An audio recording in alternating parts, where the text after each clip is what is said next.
Hello students, कैसे हो आप सभी। मैं हूं गुरदीप और ऑनलाइन स्टडी में आपका स्वागत है। तो बेटा आज मैं आपको करवाऊंगी सूर्यकांत त्रिपाठी निराला की कविता उत्साह। ठीक है, तो कविता पढ़ने से पहले मैं आपको थोड़ा सा सूर्यकांत त्रिपाठी निराला जी के बारे में बता देती हूँ। ये हिंदी साहित्य के बहुत ही इम्पोर्टेंट कवि हैं, बहुत ही महत्वपूर्ण कवि हैं। कोई भी जब आप बड़े होके टेस्ट दोगे बेटा, कॉम्पिटिटिव एग्जाम जैसे होते हैं अलग अलग जॉब्स के लिए, तो उसमें निराला जी के बारे में क्वेश्चन आता ही आता है। ठीक है, तो अगर आप इस जो मैं अभी आपको बता रही हूँ ना, आपका ये उस एग्जाम के लिए 1 से 2 नंबर आपके पक्के हो जाएंगे अगर आप इस चैप्टर को आप ध्यान से सुनोगे तो। ठीक है, तो देखिए सूर्यकांत त्रिपाठी निराला जी का जन्म बंगाल के महिषादल में सन 1899 में हुआ। ठीक है, कहाँ पे हुआ? बंगाल के महिषादल में हुआ। कहाँ पर, कब हुआ? 1899 में। वह मूलतः गढ़ाकोला जिला उन्नाव यानी उत्तर प्रदेश के निवासी थे। ठीक है, इतना आपको पता होना चाहिए बस थोड़ा सा।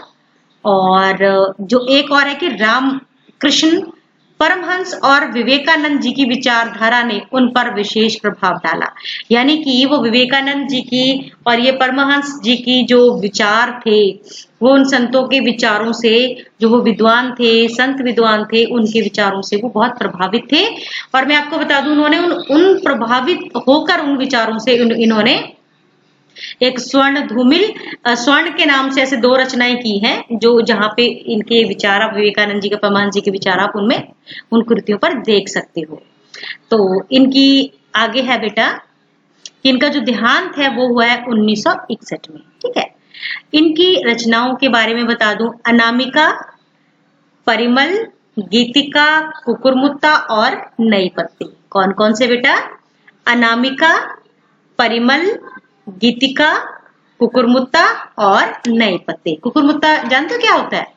ये जो बारिश के समय पे ये जो रूढ़ी होती है ना, उनमें जो कूड़े कचरे में जो है वो छतरियां नहीं होती, आपने जिसको आप क्या बोलते हो,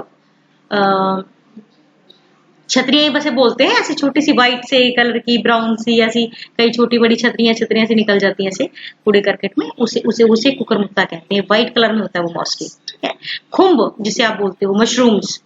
ठीक है, तो इन्होंने उपन्यास, कहानी, आलोचना और निबंध लेखन में भी ख्याति जो है इनकी है, बहुत ज्यादा है, विस्मरणीय है, जिसे भुलाया नहीं जा सकता। और निराला रचनावली के 8 खंडों में उनका संपूर्ण साहित्य प्रकाशित है। यानी कि जो कुछ भी उन्होंने लिखा है वो निराला रचनावली के नाम से 8 खंडों में उसमें विभाजित है वो। आगे है बेटा, जो इनकी हम कविता करने जा रहे हैं उत्साह, उसके विषय में मैं थोड़ा सा आपको बता देती हूँ। जो कवि ने लिखा है कि उत्साह एक आवाहन गीत है। उत्साह क्या होता है बेटा? जोश। एक आवाहन गीत है कि जोश का आह्वान करना, उसको पुकारना, बुलाना। जो बादल को संबोधित है।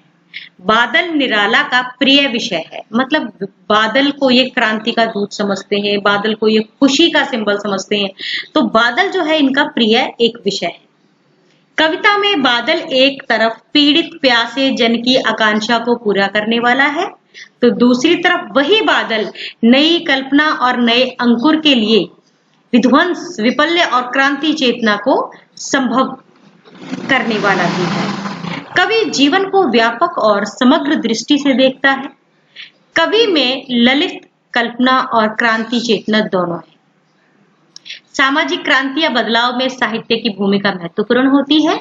निराला इसे नव जीवन और नूतन कविता के संदर्भों में देखते हैं। ठीक है बेटा, ये अट नहीं रही, ये पोइट्री में आपको कल करवाऊंगी, तो कल ही यहाँ से पढ़ेंगे। ठीक है, तो अब हम करते हैं बेटा उत्साह। बहुत ही मजेदार, बड़ी फर्स्ट क्लास की कविता है। गर्मी का मौसम है, सभी जानते हैं, तो आपको मजा आएगा ये कविता पढ़ के, क्योंकि बादलों से संबंधित है। कि बादल गरजो घेर घेर घोर गगन धाराधर हो, कि हे बादल तुम गरजना शुरू करो, तुम गरजो। ठीक है, यानी जोश के साथ तुम्हें गरजना चाहिए। घेर घेर घोर गगन, घेरना होता है किसी को, घेर लेना। ठीक है, और कहीं और ना जाने देना। और गगन होता है आकाश, आसमान, और धाराधर किसे कहते हैं? धारा को धरने वाला, रखने वाला, यानी कि बादल, धाराधर। कि हे बादल तुम जबरदस्त गरजो और आसमान को घेर घेर कर गर्जना शुरू करो, यानी कि हर तरफ से आप आसमान को घेर लो, कहीं से आसमान बचना नहीं चाहिए। आसमान में हर तरफ जो है बादल वो छाने चाहिए, ठीक है, और तुम गर्जना करो। इसमें अब देखिए बेटा, घेर घेर घोर, तो जहां पर घेर घेर में तो क्या आ गया? पुनरुक्ति अलंकार आ गया, क्योंकि जब एक शब्द दो या दो से ज्यादा बार रिपीट होता है तो वहां हम कहते हैं पुनरुक्ति। तो यहाँ पर पुनरुक्ति अलंकार आ गया, क्योंकि घेर घेर शब्द 2 बार आ गया सेम। उसके बाद घेर घेर घोर, तो जब एक ही वर्ण बार बार आता है, एक ही वर्ण की बार बार आवृत्ति होती है, तो हम क्या कहते हैं? वहां पर अनुप्रास अलंकार कहते हैं। तो एक तो पुनरुक्ति अलंकार है इस लाइन में, और एक क्या है? अनुप्रास अलंकार है। तो इस बात का आपने ध्यान रखना है। आगे, ललित ललित काले घुंघराले, बाल कल्पना कैसे पाले। कवि कहता है कि हे बादल तुम ललित यानी कि कोमल, सुंदर, कि तुम ललित ललित, ये 2 बार है यहाँ पर, पुनरुक्ति अलंकार फिर से आ गया, कि तुम सुंदर हो। कैसे? कैसे सुंदर हो? जैसे काले घुंघराले बाल होते हैं, कि तुम इतने काले हो जैसे सुंदर काले घुंघराले बाल। आपने ये भी सुना होगा कि तुम्हारी जुल्फे क्या, ये तो काली घटाएं हैं। तो यहाँ पर थोड़ा उल्टा कर दिया, यहाँ पर बादलों को कह दिया कि तुम बालों जैसी हो, और कई बार बालों को बादलों जैसा बोल दिया जाता है, ठीक है। तो गगन कैसा है? सॉरी, गगन बादल कैसे हैं बेटा? काले घुंघराले बालों जैसे। घुंघराले देखे आपने, ऐसे लच्छे से बने होते हैं गोल गोल, तो ऐसे ही बादल आसमान में छाए हुए हैं। कि बाल कल्पना कैसे पाले, कहता तुम जानते हो कैसे हो? एक तो तुम इतने सुंदर हो कि घुंघराले काले बालों जैसे दिख रहे हो, और दूसरा तुम ऐसे लग रहे हो जैसे बच्चों की किसी की कल्पना हो। बच्चों की बाल कल्पना क्या होती है? जैसे बच्चे बहुत सारी कल्पना करते रहते हैं, उनकी कल्पना की कोई सीमा नहीं होती, और ऐसे ही तुम्हारी भी कोई सीमा नहीं है। तुम ऐसे ही हो बिल्कुल जैसे किसी बालक की कल्पना के द्वारा पाले गए हो। विद्युत छवि उर्मे कवि नव जीवन वाले, व्रज छिपा नूतन कविता, फिर भर दो बादल गरजो। अब देखिए यहाँ पर जो लाइन है, विद्युत छवि उर्मे, कि हे बादल, जैसे तुमने उस काले अंधकार में, जो तुम्हारा रंग है काले रंग का, उसमें तुमने क्या छिपा रखा है? विद्युत छवि उर्मे, कि तुमने अपने हृदय में, विद्युत होता है बेटा बिजली, छवि होता है सुंदर, कि तुमने बिजली की सुंदर जो छवि है वो अपने मन में छुपा रखी है, अपने हृदय में छुपा रखी है। यानी कि तुम बेशक काले रंग के हो, लेकिन तुम्हारे अंदर बिजली की सुंदर छवि है। और दूसरी लाइन यहां से पढ़ेंगे हम, व्रज छिपा है।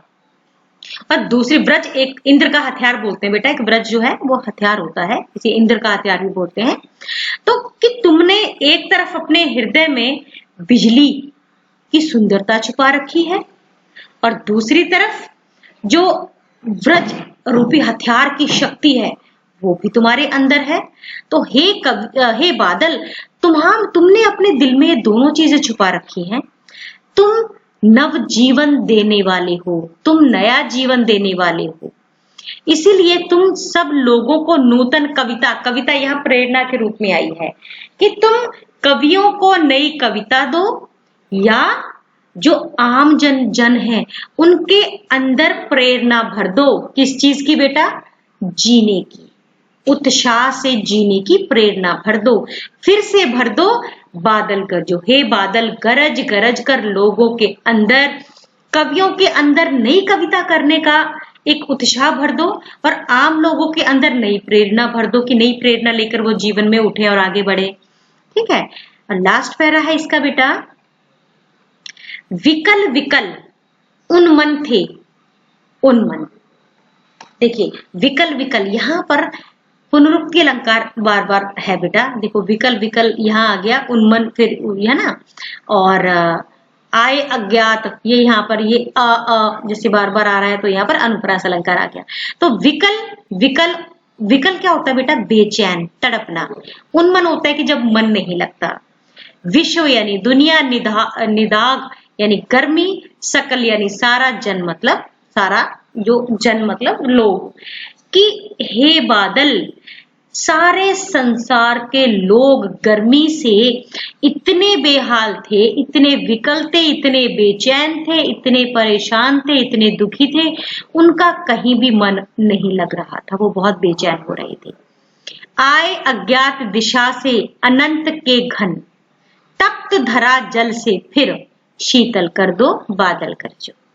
कि लेकिन तुम अज्ञात होता है जिसके बारे में नहीं पता होता। अनंत मतलब जो कोई कहीं खत्म ही नहीं होता। घन मतलब बादल, घने। तप्त मतलब तपती हुई, धरा मतलब जमीन, जल मतलब पानी, फिर से मतलब दोबारा से, शीतल मतलब ठंडा। तो क्या अर्थ है इन दूसरी 3 लाइनों का? कि आए अज्ञात दिशा से अनंत के घन, कि जब सारा संसार के लोग, सारे संसार के लोग गर्मी से विकल थे, परेशान थे, दुखी थे, बेचैन थे, तो ऐसे समय में जब उनका कहीं दिल नहीं लग रहा था, तो हे बादल तुम किसी अज्ञात दिशा से आ गई, बहुत ज्यादा अनंत रूप में घने घने बादल आ गए। तो अब जब आ ही गए हो, तो इस तपी हुई धरती को, इस गर्म धरती को, इस तपती हुई धरती को जल से, अपने जल से बरसकर एक बार फिर से शीतल कर दो, ठंडा कर दो, हे बादल फिर से कर सो। तो देखो बेटा, यहाँ पर घने घने बादल दे रखे हैं और साथ में बिजली भी छिपी हुई है।